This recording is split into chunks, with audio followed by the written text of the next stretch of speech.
Hi, good afternoon to everybody.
Hi everybody, welcome back to my studio, and welcome if this is your first, if you didn't miss the class on Friday. thank you everybody for all your comments on Friday. Really heartfelt, beautiful. Yeah, it was fun for me. Again, today I'm nervous, but let's get into it. I'll hopefully get lost in the act of creating, because we all need that. I'm going to start today. I'm going to sit down, so you guys can sit down. You're going to be standing up the rest of the time, so you might as well take a seat. I'm going to tell you a little story. When I graduated from Mass College of Art in 1981, I moved here to Provincetown, where my mother lived, and now all my siblings live here. All my children live here. My daughter's in New York, but the 3 boys are back and living here. But in 81, I met their father, Larry, my husband-to-be, and he was a second-degree black belt at the time. So, of course, I jumped in to this incredible opportunity to learn karate.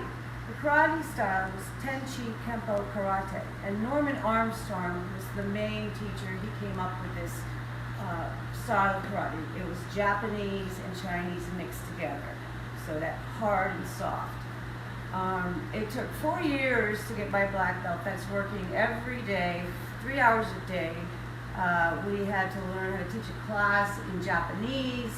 We had to learn 25 katas. We had to learn judo. We had to learn the 150 postures of Tai Chi. So it was the real deal.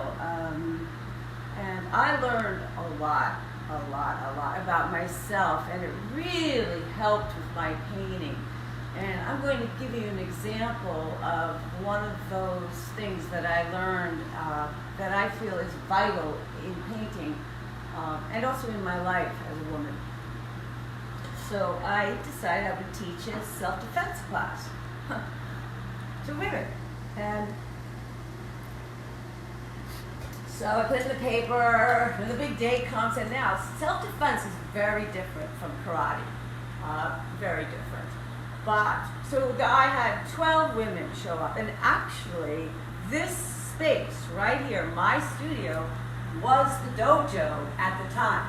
This is where I learned karate, and my ex-husband and I had a school here for many years until we started coaching basketball. But we taught karate here, and then it became my studio. But back to the self-defense. So there was 12 women. They all came in, hi.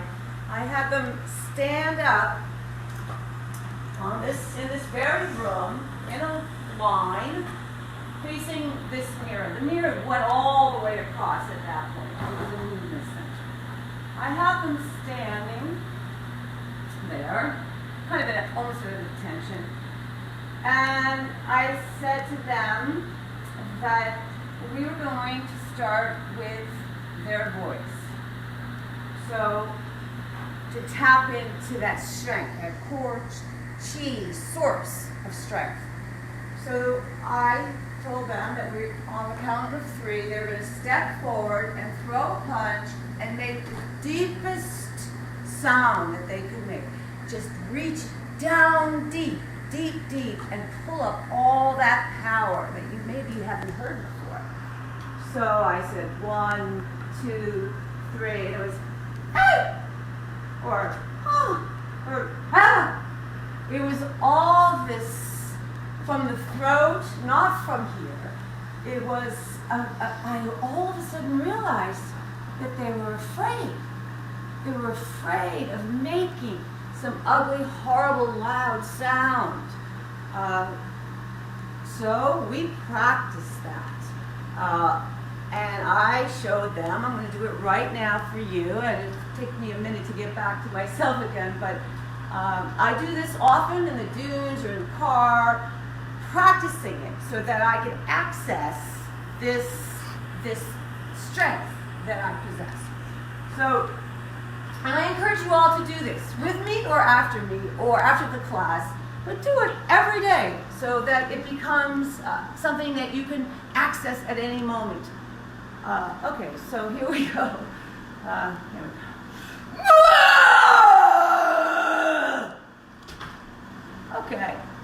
see.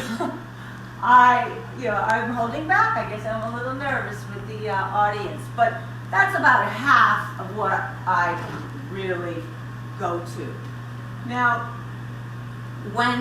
the reason they needed to know this is that when your attacker is attacking you, if you go a little bit or you erratically fight back, you lose that one opportunity, that one chance to make your move. The techniques vary, right?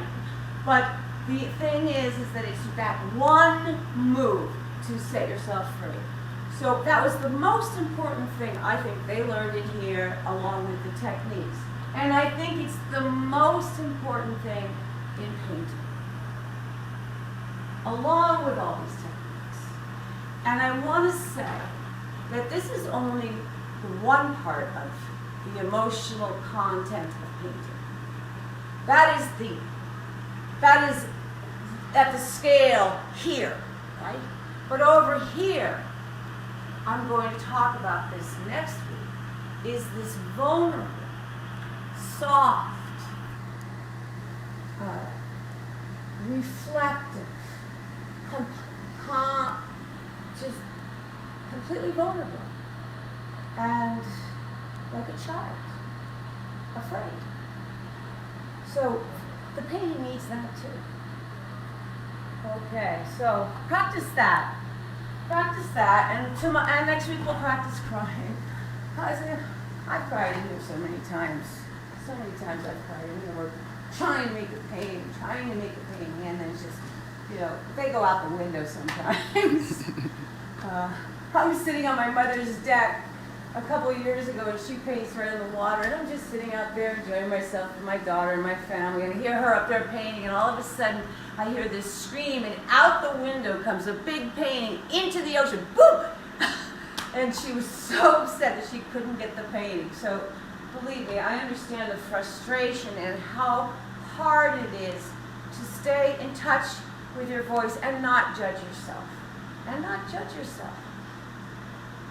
This, whether you're doing it for yourself, communicating with yourself, having a conversation with yourself, which is the part, the process, or the process is very important, but also if you want to show somebody, if you're trying to communicate with somebody else and tell them how you feel or what you think, or communicate. I'm going to say one more thing, and then we're going to start painting. I thought of last night before I fell asleep all the paintings in the world that are hanging on walls. Some small, some big, some in your grandmother's house, maybe in a public space somewhere. The artist isn't even there, but the voice of that artist is. That voice of that artist will always be there in that painting. So, here we go. If you were here last week, we had Emma, my sweet darling daughter, modeling over here in this chair. We started this painting up here, the 3x3. I haven't touched it, and we can't paint it today because there's no light. And as I told you last week, you cannot paint from photographs. You really have to paint from light. And if there's not the light, this is what this painting is about. It's about the light and dark. So I have to wait for that streaming light to come back before I go back into that painting. So today it's kind of rainy and yucky out, so I picked some daffodils from my garden. Everything I paint are objects that I have collected over the years. And all the flowers I paint are from my garden.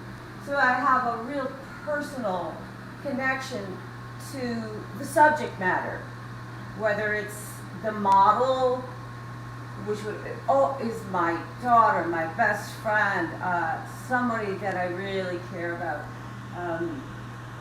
So you really need to be in touch and not just think of these things, oh, I'm going to paint these flowers, okay? So everything here has a history and a meaning for me, and daffodils are like spring and happy. But again, remember, we're not going to think of these things as daffodils or a candle or a table or even a still life. It's a moving life. It's not a still life because you want to be able to move through it. When you set up a still life, you want to vary the heights of the objects, right? You want to vary the distance between the objects. You almost, if you imagine that you were a little person in New York City, and you're walking down the streets, and you're feeling the buildings rise up or wide open in the park. So there's this real expanse and then contracting. So that's very important. And what I did do this morning is I mixed up a lot of colors that were in this still life. Like I said last week, setting up your palette is extremely important every time the same way. But I mixed up various colors that I saw in here. Because again, once you're in the battle here, who wants to waste time over here? You know, it's like this continuous, the act of paint is continuous, and yes, then there's times when I sit, and look at the paint. So we're going to start right now. Oh, this is a painting I did last night. I did it for you guys because I wanted you to see a painting of my palette. God knows what it's going to be, but okay. So there's V.A.K.S. Iyengar said, continuous, uninterrupted practice. That's what makes you a master at anything, whether it's yoga or writing or painting. But this, if you want to be a great painter or a good painter or a writer, you have to do it for hours and hours and hours and hours. Uninterrupted, continuous practice. So here, today, what you'll see is me doing the same thing almost every week. I think I'm going to start a new painting for each class and bring it back again in a different class and just keep bringing these paintings along. So if you're painting, I'm hoping that you can see the still life as I see it and the painting at the same time. Now, you can mirror my marks and actually move like I am moving, because again, it's very physical, right? It's on, it's off, it's this, it's up, it's down, it's in, it's out, like this. So everybody should be standing, by the way, by now. Even if you're not painting, I want you to stand and just kind of move with me as we go through this class today, okay? Because it's really important. Just move, go in and out. You can just practice, practice, okay? And then there's this, this part, this move. So here's a still life. Now, those 3 lines, very important to me. Again, they don't have to describe anything. We just want to make sure. One thing is I don't want to go over it, but I did put it there. Maybe you can see it. Okay. None of this. Just make the line. If it's not a good line, make it up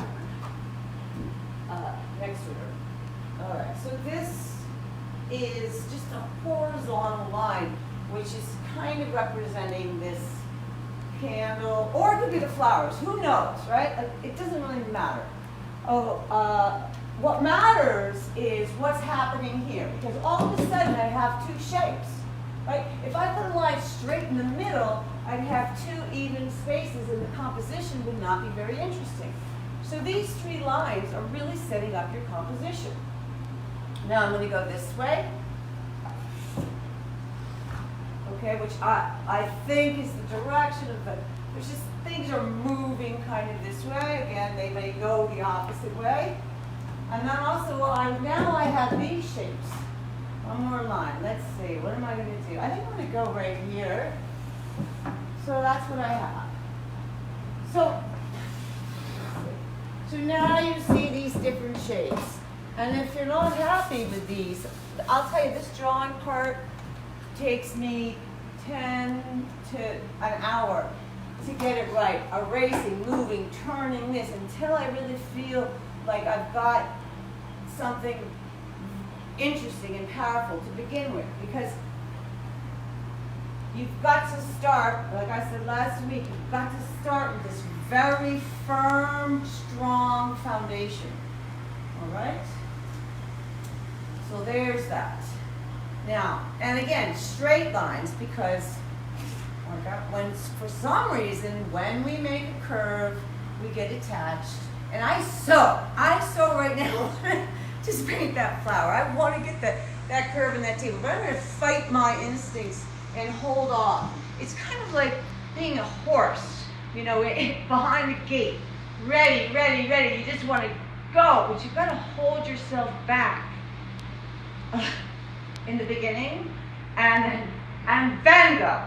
And sometimes I'll be saying, okay, ready, ready, I'm going to do this candle, and right at the last second, I go over here where the flowers are, the yellow shapes. I said flowers, but see, I've got to talk to myself all the time and make myself honest all the time. Okay, so I'm going to speed this process up because we have only a short amount of time. So I'm going to go here.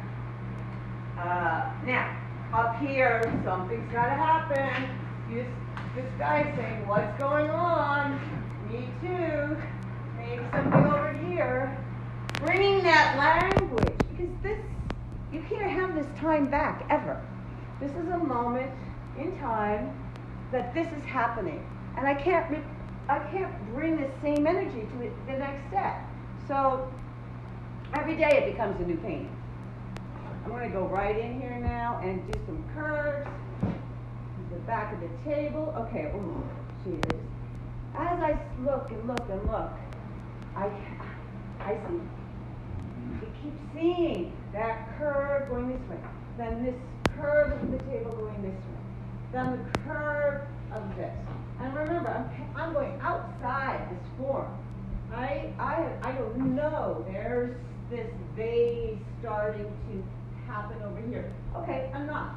I've got to come over here. And let's see, this is here. So wow, this is way up here. So this is here. Okay. Now I just realized I really want to get the bottom of this. Oh, where's my eraser? Oh. Well, anyway, if I had my eraser right now, which is somewhere, I would totally get rid of all of this because I'm going to move it up. I'm going to move this thing up because I want this front of the table. So now this line, which was this, is going to be this. It's going to be the edge of the table. And then that fabric coming down that table. So there we go. Now remember, drawing is okay if you are able to let go of your drawing at any moment. See, oh wow, I'm obsessing over here, look at that. I don't care, I'm doing it right now. I'm trying to make this thing. Okay, enough of that. That curve comes to this handle or shape. See? On here. What I'm telling you to do is not easy. It's not. When you look, years and years and years, I've been painting for 40 years, and I'm still dealing with the same issues. The issues of being honest, catching myself when I start.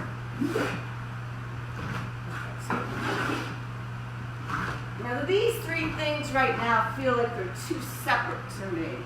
And also I'm all down here. I've got to get up here. and kind of make some of the marks that are down there. Again, who knows what this is gonna be, right? So touch, I'm gonna just touch this over here. All right, and then I'm gonna just make a big circle around it because I do feel that this painting is very circular. Okay, should I stop drawing? One of these weeks, I'm gonna do just a drawing class. Yeah. Now, here's a really interesting thing. Just now that we're talking about drawing, I'm going to just show you something that is very interesting. Instead of going in and making a flower like, hey, here's the flower, isn't that a nice little flower? I take this line and just do the direction of the flower. That's this one. Now this flower is going in this direction. This flower is going in this direction. This flower's here, I already have that, and this flower is going in this direction. Now, that gives it energy and flow. It's not like, oh, oops. And it gives it flow and energy, and it still leaves me open to move things. Okay, the vase, I'm not even gonna think about it. Oh, I know, I see these down here, I see the stems coming down here. This beautiful pink. Okay. So off of this straight line, which is the direction of this yellow object shape, becomes a flower. Off of this, let's see, this is what comes, maybe this is coming straight from here, and the flower is here. And this one is going straight off. Look at that. And it's sideways. Then, this is complicated, these. But taking a straight line and then making a curve off of it gives this line, this curved line, a really, what it does is it gives it more integrity. And then just like a curved line, if you make the straight line, okay, I'm going to do this again. There's the flower, and then I curve off of that. And then I can curve off of this.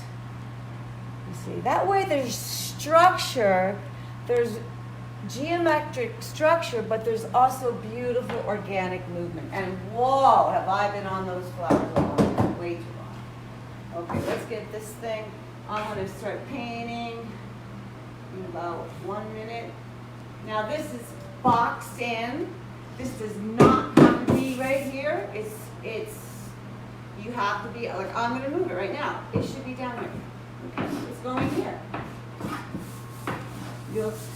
It gets confusing when you don't erase. You should erase. And now look at, now I'm too close, and all of a sudden I can just feel myself tightening up and wanting to, like, hurry up and get this. Not a good idea. So no more drawing. No more drawing. You gotta stop drawing at a certain point.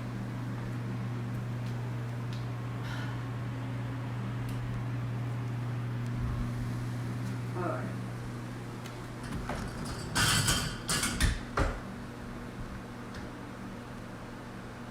This, I'm hoping everybody can see this as I see it right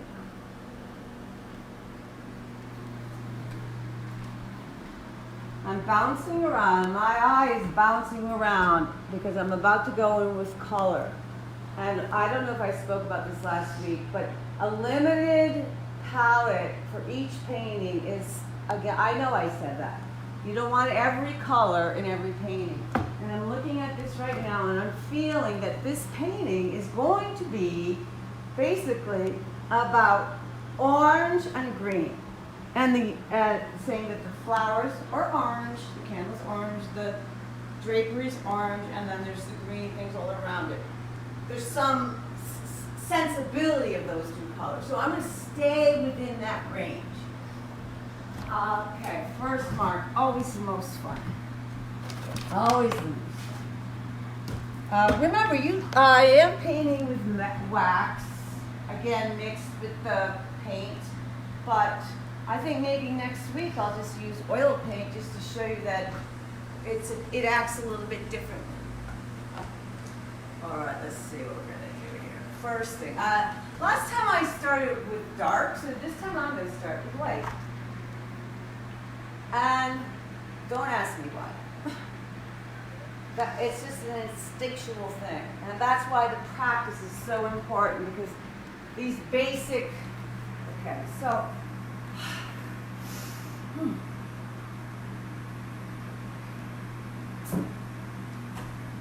Not enough paint. Big problem.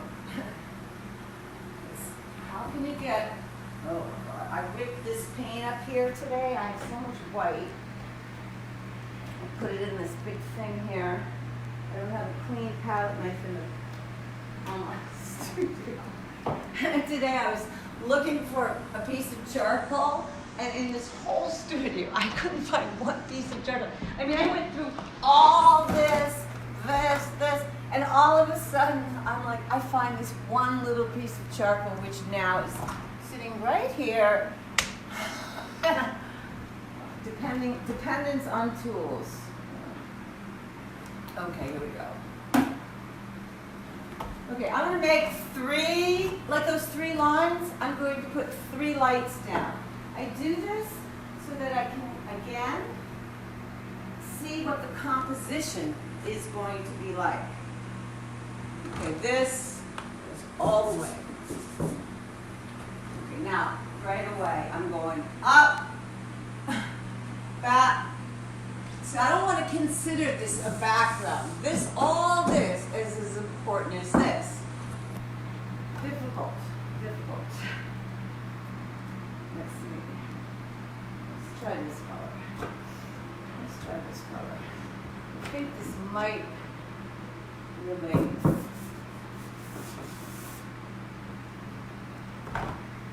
see. That's very pink.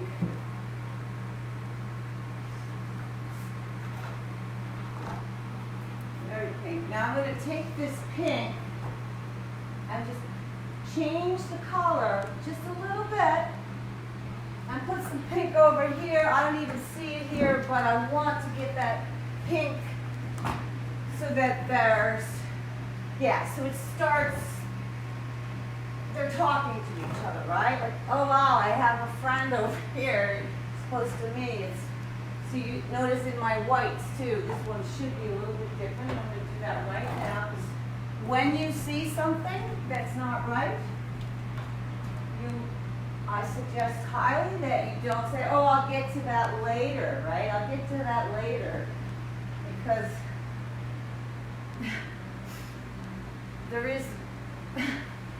you got to do it when you see it and when you know it. There, I see, all right, what I should have done here, before I put that down, let's take off the color. I mean, see, I just put the color over that, and look what I have. Like nothing. Like, what color is that? There's no color. Let me save my paint over here.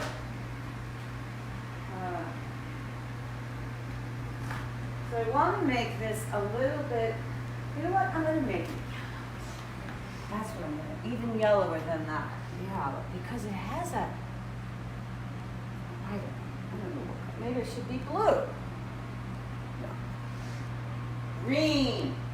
Touch of green in there. Just a touch.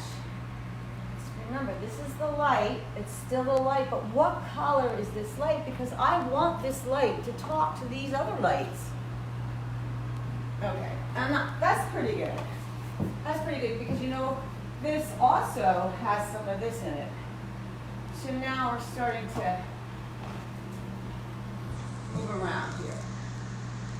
Okay, notice again, this variety of brush size. I like bigger the brush the better, but there are definitely times when you need a small brush, but not in the beginning. Okay, I gotta get that yellow in there right now because it's just, I can't help myself. I just can't help it. It's like this big plate of food and it's sitting in front of me and I'm not allowed to eat it yet. It's not time for dinner. But I'm just gonna go ahead and put some of this yellow in because I deserve it. I deserve it. And I'm gonna treat these. Oh, okay, so that's one kind of yellow. I come back every time you don't want it, you are wanting to put this color somewhere else. You don't want to put the exact color somewhere else. So you take that color and you just slightly change it. So it's still, they're still best friends, but they're not the same. Right? I know it's the same. So here's another yellow. Okay. This one's just coming right off here. That's fun. And you know what? This is one little flower right here, but I'm just going to take it all the way across just to shake things up a little bit. Because if I just stay with the objects, they're going to be too separated. So I really want it.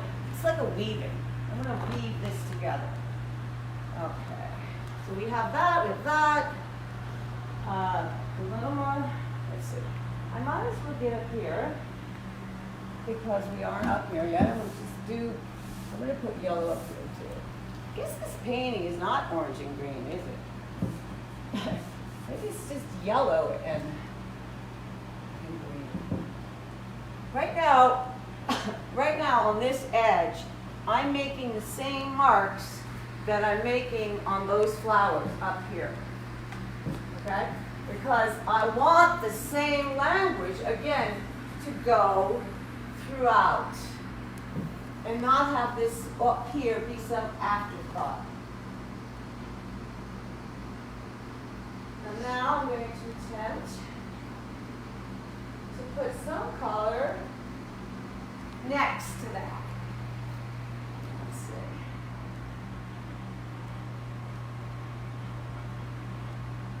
We are going to do, I know people have had a lot of questions. I don't know, is there any questions right now that I might want to answer? Or should I just be quiet for a minute and just paint?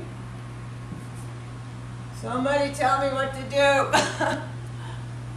Oh, that's so funny. I just said that because people always say, well, when is it finished? And good question, right? When is it finished? Picasso said it takes two people to paint a painting. One to paint and one to tell them when to stop. So I do not have the answer for that. I do know that I have painted way past time, thinking that, oh, I didn't put enough time into this painting. Well, that's ridiculous. The best paintings actually happen in like 20 minutes. The ones that I labor over for months and months, really at the end, I have to paint like a new painting in order to, okay, this is the candle. I have to start on new. See, I made that mark. I don't want to be lazy. I come back over. I'll tell you, it takes enormous discipline. There. And then there. Okay, I'm going to go over here with that same language and put some of these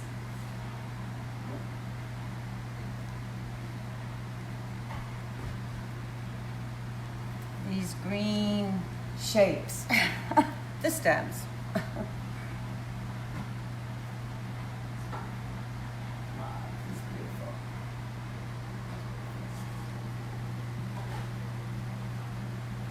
Want a couple questions? Yeah, any questions? What kind of wax do you use? Okay, it's Dorland's wax. Comes in big gallons like this, right? So, and I know someone asked me if that wax was hot, but no, this is just Dorland's wax. It's a good thing for varnishing paintings, but I mix it with the paints. Yeah, I just take globs of it, throw it here, this is it, and then just mix it with the paint. And like I said last week, it could be half and half, it could be 3/4 paint, 1/4 wax, or the opposite. That's something you just need to experiment with. Who's your main influence? My main influence or mentor, I will say right away, is Fritz Boltmann.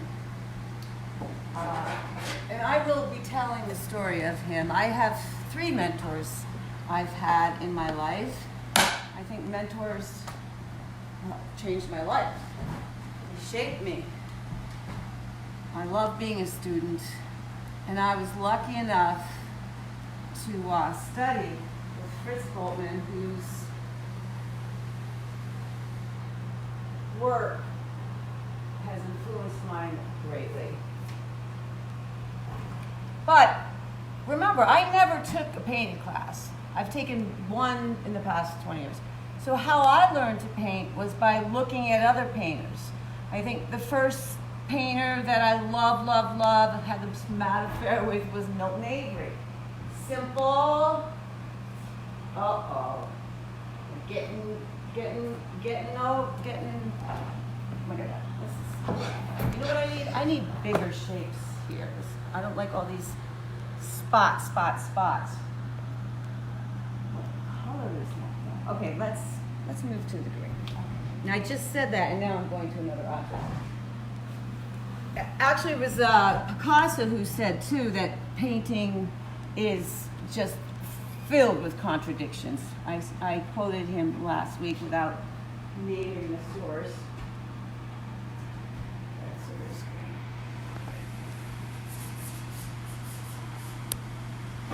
What's this? This is this. It takes a.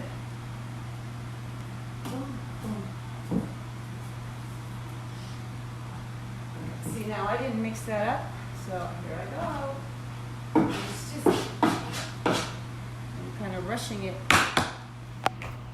Any other questions, Emma? Why do you use the wax? Well, I had a friend, a painter friend, who showed me this technique, and the reason I use the wax is it's just another vehicle to express myself in these paintings. I like the idea of the fire. I like the idea of the drips. I didn't use this wax for probably 5 years. I just picked it up again about 6 months ago. So I wouldn't worry too much about the wax, or unless you really want to just try it. You know, you can get a blowtorch from the hardware store. You can get this wax from the art store, and you can have a go at it. But you know, I started to think, I was depending too much on the wax, so I stopped using it, and now I'm back.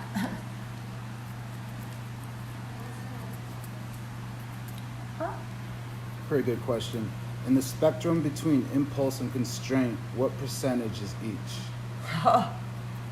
Wow, what a great question.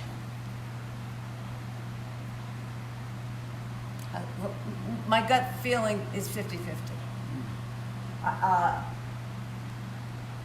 And it flips too. Impulse and constraint. It's a great question. I think the most important thing about that question is that you know when you are in either one of those modes. You have to be very conscious what you're about. Again, your honesty. I'm scraping all this up. This is way too heavy. I'm just going to do this quickly because I want to see what this is like. Okay, so here we go with the,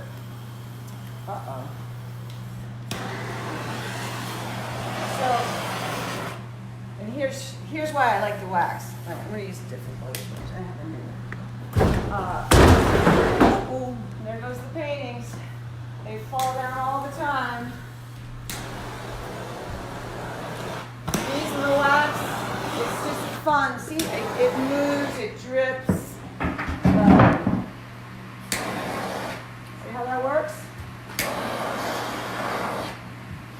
Now that, actually just turn it around.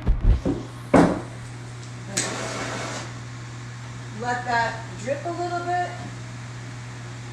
Yep. Okay.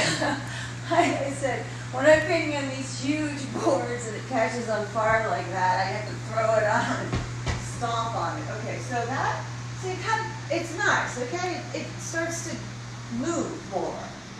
But it's just as easy to make oil paintings too. It's different. The oil painting with these bristle brushes is more about the brush mark.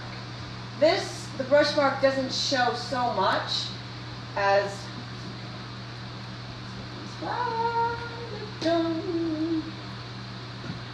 see, I just used the same color. That was not a good idea. So here I go. I have to scrape that off.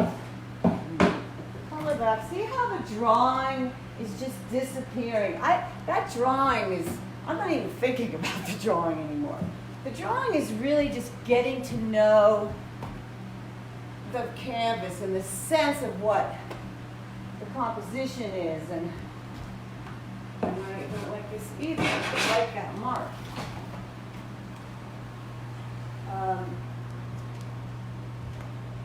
Sometimes or many times, I'll paint and then I'll draw over the painting. Okay, so da-da-da-dee-da. Let's go. What about this cloth? I've been avoiding it. That's the thing. That is one of the most important things is knowing that there's an issue, knowing and then just putting off the inevitable of dealing with the problem. And this, it's not really, it's much later than this.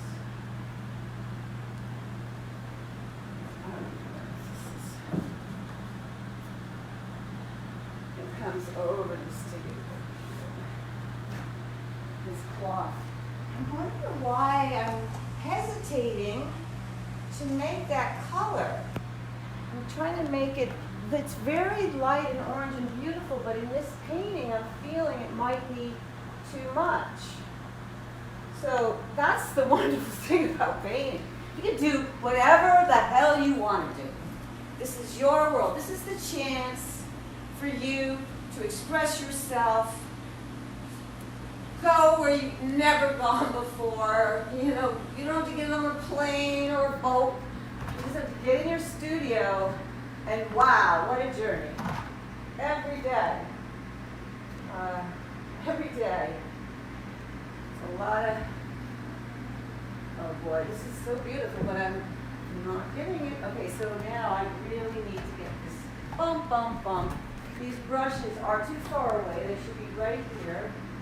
Let's change that tomorrow. Okay, I'm going to go in here with some darks because I feel like there's this dark here, and I really see this darkness in here.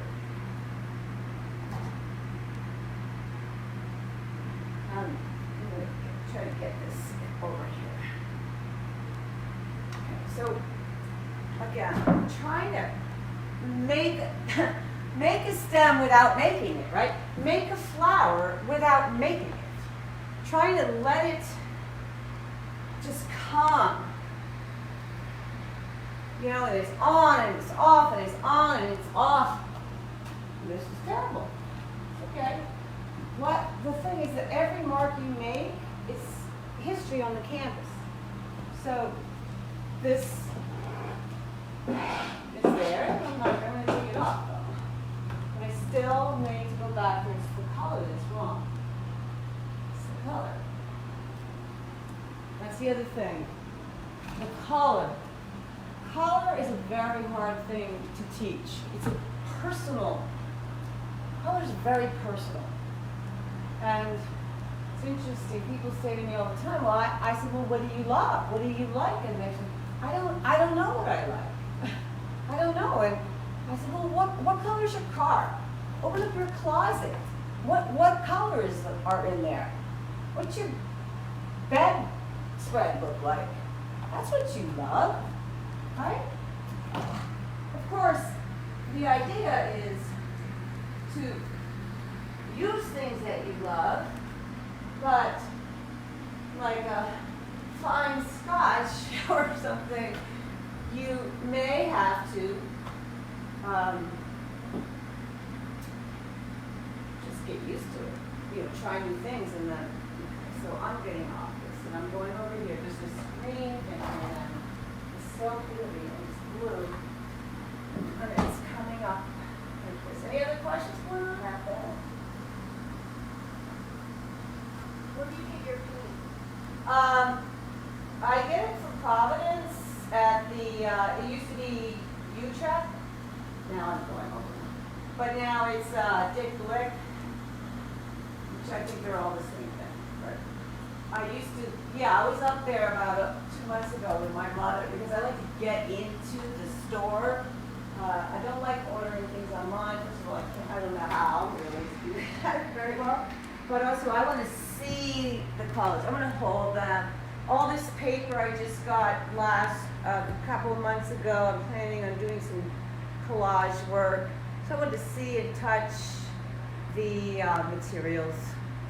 But when I get desperate, I get my kids to order stuff online.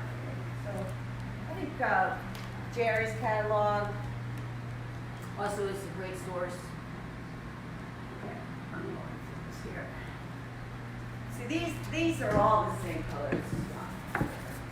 Can you talk about the board? Oh, the boards. Okay, so these boards, and that's a good question because the reason I'm painting a board right now is because it's wax, right? So you can do it. You can paint with wax on canvas, but you could burn right through it. So the reason I'm using the board, look at this. I'm just want the board color. I really like the color of the board.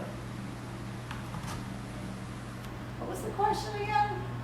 Talk about the board. Oh yeah, so these boards are made, I buy them from Dick Blick. They're just panels, I think they're birch. And they really are a great, because I'm really tough on my paintings. And I would start, even if I was just painting with oil on canvas, I started putting holes through the canvas. So the board is good, but the canvas is also great. This is way too much green here. You could just look at this and I could, something I might do next week too is do some critiquing of my paintings. So, okay, I'm gonna get back. This thing is just ugly as hell. This color is not even close. Now you notice how much it's on and off. And again, how many times I go in different directions. Like I'm so lost right now that, which is great. So now I'm just working. Yeah, I mean, I told you last week, if you're lost, you're painting. If you know what you're doing, well, you may know what you're doing for a minute, and then again, you have to be able to get lost again. I'm just going to paint with my hands a little bit. I do usually wear gloves, but my gloves are running low. Okay. Okay. Let's see. I think that over there we really need something darker on terms of. Oh, I know what we need. I don't know how much time I have left for this class, but is there any questions then? You have 9 minutes. Has your painting style always been like this? No. No, I can quickly show you the first painting I ever painted the first year. I think it's over here. Oh, there it is. Oh. This is one of the first paintings I ever painted. It was in the retrospective. Very Milton Avery-ish, very primitive. Painting, you don't want to repeat yourself in painting. This is the thing. I'm trying to make the best, the strongest, the most powerful, meaningful painting, right? I want this painting to say something and be not just a pretty thing hanging on the wall, but to be a good painting, just to have all of those structure and emotion all together, right? So it happens, I paint every day, and out of 100 paintings, I might get one that I feel that way about, or two, right? But the thing is so I get there, and I'm like, wow, this is a really good painting. I'm so happy. And then I realize I have to paint another one. And it's got to be different. And it's got to be better. And it's got to be stronger. And so this never stops. And so does the style change or the technique? Yes, I hope so. I hope so. You want to keep painting the same way, and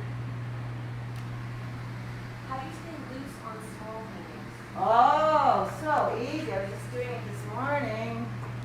So here, there's a bunch of small ones down there, but I'll just start with this. Okay, so let's do this.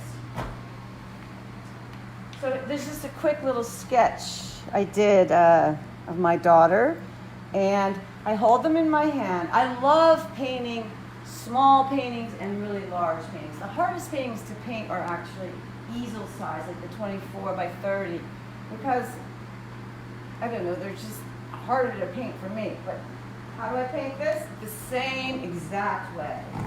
Watch. Also, how do you balance the commercial aspect while staying true to yourself? I'll tell you, selling a painting is the worst thing that can happen to an artist.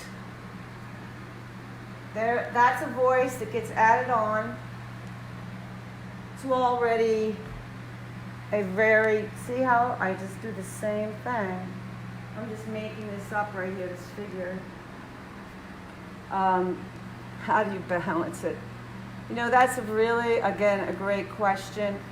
I stand at that door before I walk in, and I encourage my students to just, before they walk into the studio, to just stop and say, okay, I'm not going to think about that gallery, or this painter, or this person wants, or what this wants, in commercial ways. And I try to get all those voices out of my head before I walk in. Otherwise, it's impossible to paint good paintings. And no one's going to like everything. So it's like trying to please. But I've done it. I mean, I have repeated myself. I have repeated myself, and then it doesn't feel very good. But it is nice to have the money. You know, before I was a painter, I waitressed, and I had these 4 kids, and I used to paint, you know, the backs of buildings and attics, moving every summer, every winter around this town to any room that I could find for a studio. And I was lucky, very lucky, that my painting started to sell, because then really I was able to buy this studio and stop waitressing and paint full time. But there was a price for that. There is a price for that, because I have to not paint to sell. I have to paint. I have to paint my own paintings.